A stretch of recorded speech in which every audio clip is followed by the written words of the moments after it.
Hello and welcome to Mindfulness Mondays. It's so wonderful to be here with you on this particular Monday. It's the first month of, actually the first day of May, first Monday of May. And as always, we have the wonderful Beverly here to talk with you. And she has a guest today who's going to be talking about something that is, I think, really important and things we need to be talking about when it comes to the whole issue of compassion fatigue.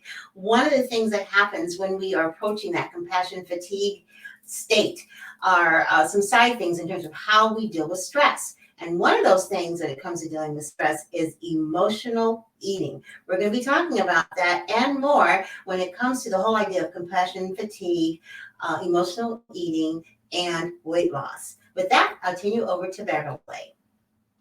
Hi, Beverly. Hi, Linus. Good to see you. Hello, everybody. So glad to be back with you. I'm especially excited today because I want to introduce you to somebody quite wonderful. Actually, Linus, I think you introduced me to Karen, introduced us some time ago. And because of her specialty, I've made no waste time in getting in touch with her to talk about it. As Linus said to you, emotional eating is one of the really, really strong symptoms of compassion fatigue. I call myself kind of a poster child of emotional eating. It has been a battle for me for a long time. But as you know, one of the things I like to do is not only be candid about the struggles that I may also face, but to share with you resources and good information and good news. Good news. I actually met and spent some time with my guest today, who is Karen Schaible, and I already have gained significant insight. I could say some blind spots about why I eat. I'm bringing her to you for this specific struggle. I want to say that most of us, certainly myself, but I think a great many of us in the fields of human services and caregiving know what to eat and know what not to eat. We even know how much to eat. Yet, under stress, all of that knowledge kind of goes out the window. And that's why I wanted to bring Karen Schaible to you. So, Karen is a weight loss coach and for nurses. She is a former registered nurse herself, certified in the psychology of eating, certified weight life coach management, and certified in advances in weight loss. She's a coach in that too. She is dedicated to educating nurses on removing the eating cycle so that they can truly start living the best life and enjoy their job. And lose weight for good. Actually, stay weight now instead of that seesawing up and down. Karen knows this approach works because she herself lost 100 pounds over 12 years ago after a 30-year battle with food, weight, but more importantly, she is no longer stressed, depressed, and in an anxious state that prompted that kind of eating. Using her system, her clients in the beating up themselves, the frustration, the sadness, the stress, the feeling of out of control by food, by giving them a unique approach to weight loss. Not a list of foods to eat, but a very unique approach that you're going to hear for us. They achieve effortless eating and living in a moderate, healthy way. And so with that, I want to introduce Karen Schaible. Hello, Karen. Welcome to Mindfulness. Hi. Thank you so much for coming and sharing with our community, our network of folks out there in the fields of human services and caregiving. I want to ask you a few questions. I know you're here to be asked questions, but let me start with what's important here. How did you get started in this role as a weight loss coach? Yeah, so thank you for having me on. I'm excited to talk to not only nurses here, because I know your audience is, all healthcare workers, even beyond healthcare workers. So what I'm talking about, it encompasses all of them. So for me, I got into coaching because I have gone through exactly what my clients are going through now. So at about age 8, that's when I started the emotional eating. That's the earliest I can remember, but I coped. It was, I had some challenges growing up, and I learned to soothe myself. So my mom, she was a great cook, and I'm upset or I'm sad, and here, eat. So Right. I was conditioned that way, and that's what most of us, what happens to us. Somewhere along the line, our brains were conditioned that, those feelings we're having, go eat to soothe ourselves. So from that point on, that's where my struggle really started. I don't like saying struggle, but that's where my journey started. Was I started the turning to food for anything, even joy, like my mom celebrating, eat, right? So that was my way of life. And so from that point on, I kept gaining weight. And as I'm growing up, I was way back when I was growing up, it wasn't out there as much, that overweight thing. And so I was bullied, I was picked on. And so I just developed such a low self-esteem, low self-worth, low confidence. And then at age 17, I finally said enough is enough. And that's when I started my first diet. And I went on this super restrictive diet and super strict workout plan. And I lost 50 pounds in 6 weeks. And that was the start of the yo-yo dieting. So I lost it, then I gained, then I lost. So from that point on, up until age 42, that was my life. Like I was either on a diet, restricting and depriving and willpowering, or I was doing the eating it all. I was a big emotional eater, and also I was a binge eater too. Like I would eat to the point I was so uncomfortable, and it wasn't a fun thing to do. And so growing up, this low self-confidence, low self-esteem, I actually ended up marrying quite young. 21. For me, that's young now. And I married because I wanted somebody to love me, because I didn't love myself. And it wasn't the best marriage because I wasn't in the place even to be married. So as I grew up, that I just kept getting, more and more like unhappy, depressed. And so I graduated from nursing school at age 21, went straight into nursing. And so I was great at being a nurse. Like I know I was good at it, but yet I struggled with myself, and I didn't know how to cope in life.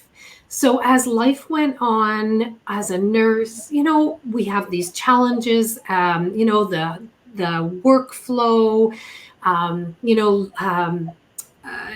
we get more, our patient acuity was higher, short staffed, all of that. And so I looked at that and I kept getting stressed out from it.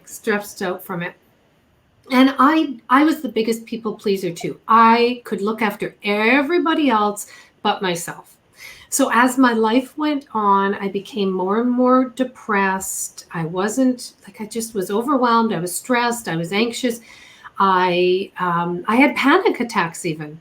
And I went to psychiatrists. I went to psychologists. Like, I want to share that because there's no stigma in this. Like, I want to share my journey, that I was a hot mess. I was on a lot of medications to help me sleep, for depression, for anxiety. Nothing was working. And I hit a point at age 42 where it was my rock bottom. And I'm actually grateful for that rock bottom, because that is what helped me. I was physically unwell. I got a blood infection. So I physically wasn't well. I had 100 pounds on my body, and I mentally wasn't well. I wasn't well at all. And I actually hit the place where I didn't want to live anymore. And I had thoughts, suicidal thoughts. And that was the time where I said, no, I'm not doing that. I wanted to be there for my children. I didn't want to do that to my children. And in that moment, that was my turning point. And in that moment, I said, I am going to find something that works, because I had done all the diets. 30 years, I did them all. I knew, like you said, I knew what to eat. I know what was healthy. I knew how much to eat. but yet I couldn't keep it up. Like I couldn't stick with it. I could lose weight at times. I hit my goal weight at Weight Watchers twice, but I gain it back again. And so that was where I finally said, I'm not dieting anymore. I'm going to start working on myself and really work on who I am inside and how I'm feeling. And so I found a coaching program, and that's where everything changed in my life. What I did in this program was I started working on myself, my inner thoughts, like all my beliefs about myself, not being good enough, and my stress. Like, what is stress? Like, why is it affecting me so much? And that changed it all. We worked on in this group coaching program figuring out why we have those limiting beliefs about ourselves. And they come from, same as my emotional eating, from our life, from childhood, from as things go along. And we take them on as true. We don't even question them. We don't question. We believe, well, you're not good enough. You made mistakes in life. Or, I struggled in school. Let me tell you, nursing school for me was a challenge. All throughout my life was a challenge. And I now realize why it was a challenge was because since I was a kid, I believed I'm not good at things. I'm not good at writing. I'm not smart enough. And because of that, I made it more difficult for myself. So anyways, at 42, my whole life shifted. I became confident in who I was. I was a confident nurse, but now I was confident in who I was, which then reflected into my work even more. I was no longer depressed. I have the sadness here and there, which we have to have some sadness. I was no longer anxious to the point of panic attacks. I get it a little once in a while, but I then I left a marriage of 22 years because I had the confidence it wasn't a healthy marriage. And I lost 100 pounds from that place, and I wasn't dieting. So that's what I want to hear. And we all want to hear. What makes your program different from other weight loss programs? What is it about that even got you to that point?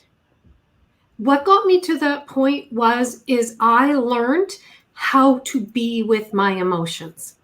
Okay. I learned how to be with them because as we grew up, I don't know about you, but as I grew up, like I was saying, like I would feel sad and right away, oh, don't cry. It's okay. Here's food.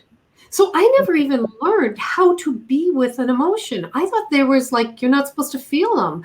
I wasn't even taught how to be with a feeling and feel it.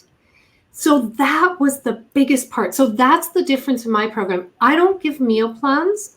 I teach my clients first how to eat. So I have them write 24-hour plans out that they realistically can eat. So they start with where they're at, learn how to commit to what you're saying you're going to do, find out why you're not committing. So is it emotional eating? Okay, let's teach you how to be with your feelings.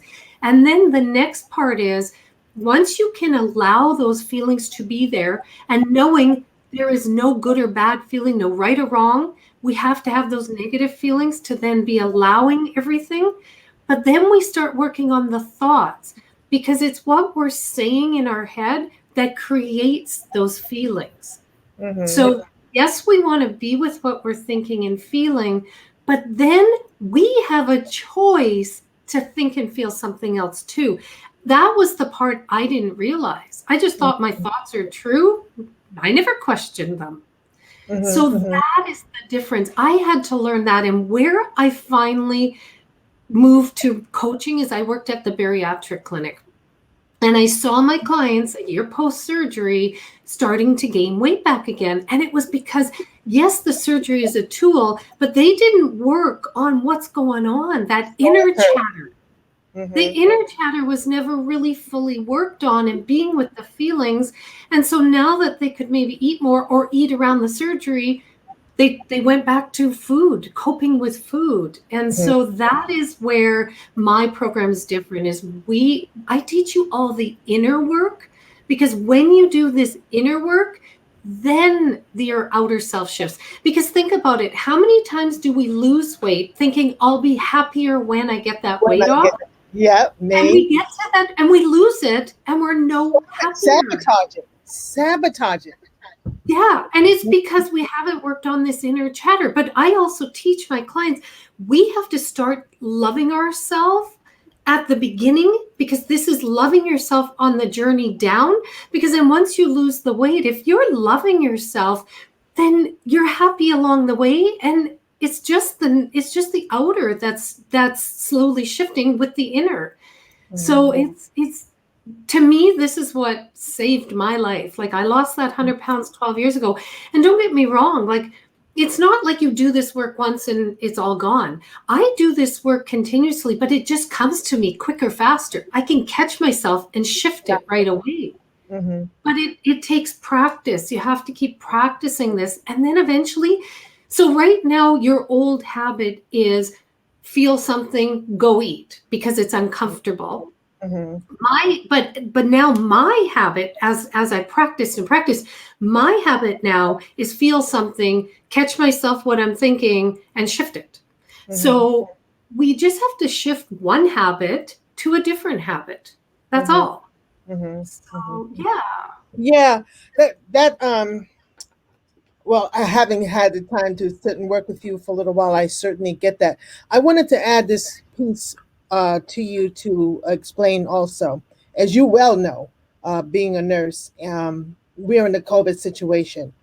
Prior to the COVID situation, all of our roles working with people impacted by trauma, whatever our human services or caregiving role was, working in toxically stressed out situations, the chronicity of it, it's still coming. It was coming before, it's coming even more now during the COVID. So understanding how we're feeling, addressing those feelings, there's just a flood, a bombardment of stuff. And so that's why I almost slipped a little bit. I had to get back to you. What do you say to people to give them the advice that it's not like you get on top of stress and you manage. There's something new's going to come and knock you. So what do you do in those kind of off times when you get this gut punched? So what this is all about is stress, busy, overwhelmed. Those are all feelings, right? Mm-hmm. And so we think it's the situation or the circumstance that has created the stress. But it's actually our thoughts. Because, for instance, COVID is here. I could have the thought, oh my goodness, this is stressing me out. I can't do it. Somebody else could have the thought, COVID is here. What can I do? What control do I have in this moment? And they feel less stressed. So that is where the work has to be done. I'm not saying stop thinking what you're thinking, because that is where you're at right now. But is it helping you? Is it serving you? So then you have to go, okay, this is what I'm thinking. But yes, also I can think this. And I can think this too. So it's equal airtime, allowing what you're thinking and feeling, but then shifting the perspective a bit. Because what we say in our mind is what we find more and more and more of. Gotcha. And so we just want to shift it a bit to lessen the stress, because we can't control the situations. Oh my goodness. Like, you don't know how badly I wanted to control things in my life, right? The workload, that I was bullied as a nurse, big time. Like, I had some unit managers that were really hard. And back then I didn't realize it. But if only I knew this, I can't change the situation, but I can change how it affects me by how I decide to think about it. I think the term we would use also in the field is shifting the internal message that we give ourselves about that under these circumstances. Well, that's Because it. I'm hearing so many people saying, it's not the COVID, it's not the virus, it's what it is meant in terms of the swell of work. All these people are working with people who are suffering and struggling in some way. So how they think about what they could do. Most people in the field, and I know nurses say it too, because I work with a lot of you, that they don't feel that they've done enough to help. They, as they see things kind of falling away, then they kind of take on that responsibility, and there go reward yourself with some food for just barely making it through. But I get that. But it's like you said, it's going to be an ongoing thing, not a one shot. Yeah. Yeah. Yeah. What else they have to do is start being compassionate and kind to themselves. Now you said it. We're great as nurses and caregivers and all of that, looking after everybody else. Like, we talk kindly to all those other people, but we don't talk kindly to ourselves. How do we treat ourselves? And it starts with what we're saying about ourselves and to ourselves. Like, I should have done better. I should have done more. That sets us up for even more negative feelings, more pain and suffering. We have to shift our internal dialogue in our brain, because is that really helping? Like, I don't know about you, but for me, I thought, well, I had to be hard on myself and I had to talk like that because that's how I'm going to get things different. It never works that way. We actually have to talk kind and compassionate to then make we can do more when we're kind and compassionate to ourselves. All right. That's powerful. I want to, and I'm so glad this is being recorded so people can listen to this over and over again. If you could give advice to a new nurse starting out, what would it be? And I'm going to ask you then to shift that into what about the rest of us who are not nurses on the front lines and as first responders and working directly hands-on with people impacted with traumatic experiences, and the people who do the work secondarily as ancillary workers? What can you say to all of us in terms of advice? Well, I'm actually going to put them together, because the advice is exactly the same. Somebody starting out or somebody already in it. It's what I want. I teach my clients that I want you to do a thought download. Get everything out of your head. So let's say for the new nurse, what are they saying to themselves? Oh my goodness, this is going to be so hard. I don't know how to do it. I don't do a good enough job. Will I do a good enough job? And then the ones that are already out there, oh my goodness, this is too much work. Don't they see I'm overworked anymore? This is terrible. We have to get what's in our head out on paper. We need to see it because it's swirling in our brain as it is. And when it's swirling in our brain, then we start going into like a hamster wheel. We have this thought which leads to another, which leads to another, which has a feeling bad, like stressed out. Like, we have to get it out of our head, write it out on paper, and then look, like, is this really true? Do I really want to hold on to this thought? Is it serving me? And then we have to be intentional with what we want to be saying. Because, like, we have 60,000 thoughts in our head a day. How many of those thoughts are running on autopilot in the back of your brain that are ruling? That are ruling, like, you're moving your life in that direction that you're not even paying attention to. So it's starting to get intentional on, like, listening to the monkey chatter, like saying like, oh, we'll never figure that out, or that's too much, or that shouldn't be happening. Like, that shouldn't be happening. But go, you know what? It is happening. It's okay, monkey brain. Like, it's all okay. This is happening. What can I do about this? It's really just becoming very intentional with what we do want to be saying. Like even this is too much work. They should know, they should see that I'm overworked. This should be stopping now. But we can't control somebody else, but we can control what's going on inside of us, inside of our head. And I'm not saying, like I said, I don't want to say stop thinking that way. Think rainbows and daisies. No, you have whatever's going on, but then intentionally decide, okay, we're going to move to this that will have me feeling a bit better, that will have me feeling a little more empowered, that will shift me in a way that I can make a better impact in this world, or I can think clearly, or I can go home at the end of the day not feeling so drained that all I want to do is. That would be so wonderful. But it's possible. It's totally, that's what I did. I did that. I believe you, having talked to you. Yeah. With Yeah. that, my final question is this. What motivates you to get up every morning and do the work that you do?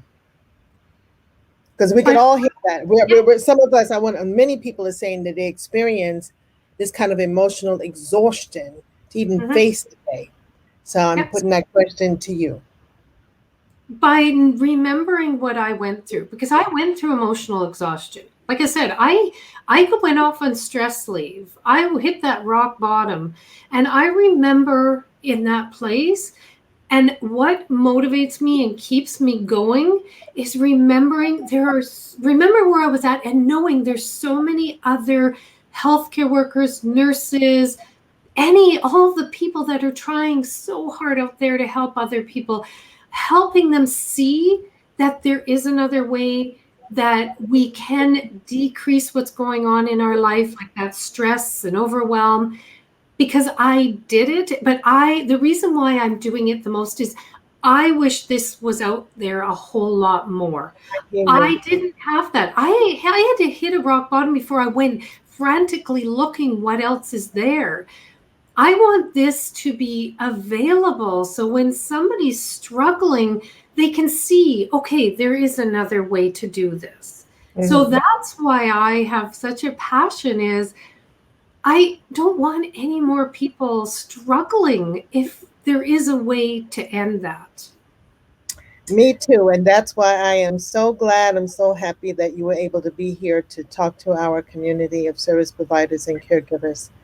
I don't want people to go through that, and I want people to overcome it and get their lives back into a healthy wellness state much earlier than I did. And even if you're already there at a later point in life, it's never too late. Linus would be the first one to tell you that.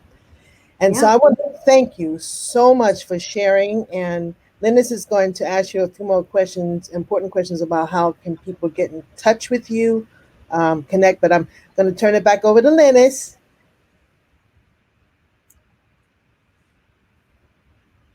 Can't hear you. Your sound is off. Okay, sorry about that. Thank you, Karen, for taking the time to come and speak with our community about something that's so important and definitely relevant, especially during this pandemic time.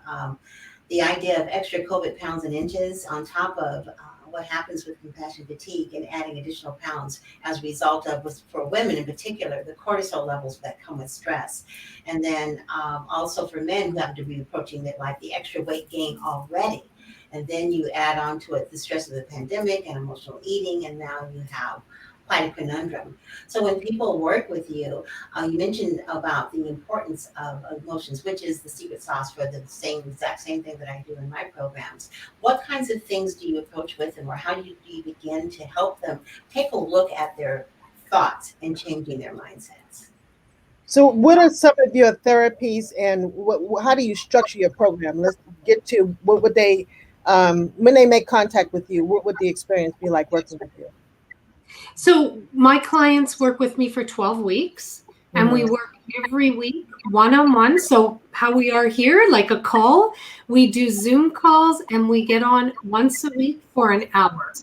And it it really makes a difference in person, because yes, I've got tools and techniques I give to all my clients, but we also, every person is different. All the thoughts, like, yeah, there's very basic thoughts that there's some people have, but I want to find out what's going on in them, what's going on in their life, what are they thinking, and then it's really tailored to them. That Mhm. is where it's like the magic is. We find out, like, what is sabotaging you. We find Mhm. that out for you directly, and every week we don't we talk very minimal about the food. We Mhm. get everything else that's going on in your life. So work, life, like relationships, children, anything and everything is what is affecting you from following a meal plan. Mhm. And that is where we really dive deep in. And all the women that I have worked with, and men too, I've worked, when you really get deep on what's going on underneath the surface, and work on that, they have transformations. Like they go to, like I said, effortless eating. Like it just becomes natural instead of fighting against everything going on in their life to then follow through with what they want to do. Mm. Okay. So That Linus is is going to wonderful. take some contact information from you. Yes, I was going to ask, how could people get in contact with you to be able to find out more about your programs? Yeah. So they can go to karenschaible.com, and on there it gives all the information, and there is a freebie on there. So you just click on the freebie. You can find out more about what I'm doing. You can hear a little bit more about it. I go into a little more detail. And on that site too, if you're wanting to book a call, I do free calls just to find out, okay, let's dive deep on, maybe I can give you just a few tips to move you forward. So you can, book online there, and I am there to help as best and as much as I can. Mm-hmm. That's fantastic. So for all of you who are listening, whether it's in the replay or live, please go to KarenSchaible.com to find out more information about how you can ultimately drop those unwanted weights and pounds in a way that will keep them off. And Karen, thank you so much for taking the time to come and visit with us today. And thank you to all of you who are listening right now, and those of you who are listening in the replay. I'm so glad you get a chance to come and spend some time with Beverly Kyer and her friends when it comes to the Wellness Reset. And if you want to find out, Mindfulness Mondays, if you want to find out more about how to work with Beverly and to find out what her programs are and what they entail, please go to the wellnessreset.net. That's wellnessreset.net, and find out more about connecting with Beverly and her team when it comes to being delivered from the throes of compassion fatigue. Thank you so much, Karen, for being with us. Beverly, any last words before we take off? Yes, I want to thank you again, Karen. And we'll be having another session together because I got a lot of revelation from the first. Thank you, Linus, as always, for supporting and just making all of this happen. And to all the rest of you who are listening, stay safe, stay well, be very vigilant, and God bless. See you next week. God bless everybody. Bye-bye.